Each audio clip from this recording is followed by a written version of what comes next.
Nakagawa nga ako ng burger steak gamit ang puso ng saging with Grabe ala Jabili.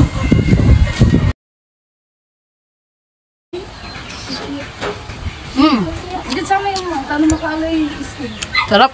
So, ayun mga katrops, for today's video, panibagong araw, panibagong luto, serya na naman tayo ngayon. Bale, meron nga tayo ditong isang pirasong puso ng saging at ayan, napakalaki nga. Galing nga ito mismo sa saging na itinanim ko noon. Una nga natin gagawin mga katrops, ay tinanggal ko na nga dito yung pinakamatigas na part niya. Tapos ayan, ginayat-gayat ko nga lang ito ng ganyang kalalaki dahil mamaya gigilingin nga natin ito. Gamit nga yung panggiling na ginamit natin nung gumawa tayo ng chili garlic oil. Ayan, ito na nga lahat yung nagayat natin na puso ng saging. So, next naman mga katrops, ay magigiling na nga tayo dito ng sibuyas at bawang. Kaso nga lang, na isusunod ko na nga sana yung sibuyas ay nagkaroon nga ng kaunting problema dahil itong ginagamit nga nating panggiling ay nasira. Naputol na kasi yung tali niya. Kaya naman next time ko na nga lang ayusin dahil papalitan lang din naman yung tali niya. Abay, for the ngalay na nga lang itong aking braso for today's video. So, ayun, nung matapos ko na nga gayatin ng maliliit itong puso ng saging, ay naglagay na nga ako dito ng mga pampalasa tulad nitong magic sarap, pinong paminta, asin, at itong original crispy fry. Maglalagay nga rin tayo dito ng saktuhang dami lang ng harina. Tapos, syempre, itong tubig na water. Ayan, patansya-tansya na nga lang ako sa paglalagay ng tubig na water mga katrops ha, para hindi mabigla. Nagtunaw nga rin pala ako ng kalahating chicken cube para nga mas lalong maging malasa ito. O diba, napakasimple lang ng mga ingredients na pinaglalagay natin mga katrops. So dahil okay na nga itong ating mixture, ay sinimulan ko na nga magprito. At sa pagpiprito nga natin ng ganito mga katrops, ay kaunti nga lang yung ilalagay yung tamika. At ayun no, nagmumukhang burger steak na. Abay, pagkaganda-ganda na ng kulay mga katrops. So dahil okay na nga yung ganitong pagkakaprito, kaya naman ayan, inahon ko na. Ayan, eto na nga lahat yung nagawa natin no. Next naman ay gagawa na nga tayo ng Grabe ala Jabili. Alam ko marami rin sa inyo ang gumagamit ng crispy fry kapag gumagawa ng Grabe. Iba kasi yung nabibigay na lasa nito, parang may pamilyar. Basta alam nyo na yun mga katrop. So ayun, para mas masarap ay maglalagay nga tayo dito ng pinong paminta at kaunting toyo pampakulay. At ganun nga lang kadali ay meron ka ng Grabe.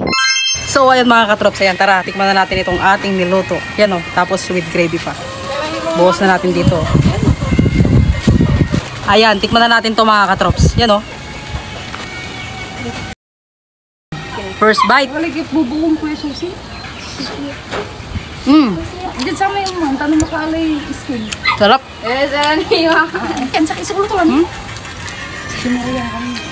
Sarap. Ano? Mabilis pa kami. Ang pagkatangga.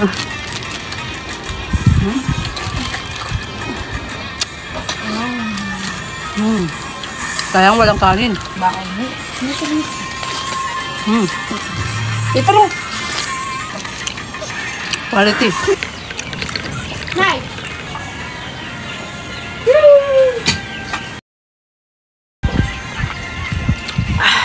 At ayan, tamang food trip na nga rin itong aking mga kasama. Kaya naman kung ako sa inyo mga katrops, try nyo na nga rin magluto ng ganito. O di kaya itag nyo na rin yung mga partner nyo para paglutuan nyo na rin kayo ng ganito. So paano ba yan mga katrops? Hanggang dito na lang itong aking vlog. Huwag nyo na rin po palang kalimutang i-like and share itong aking video. Maraming salamat sa panonood. Bye bye!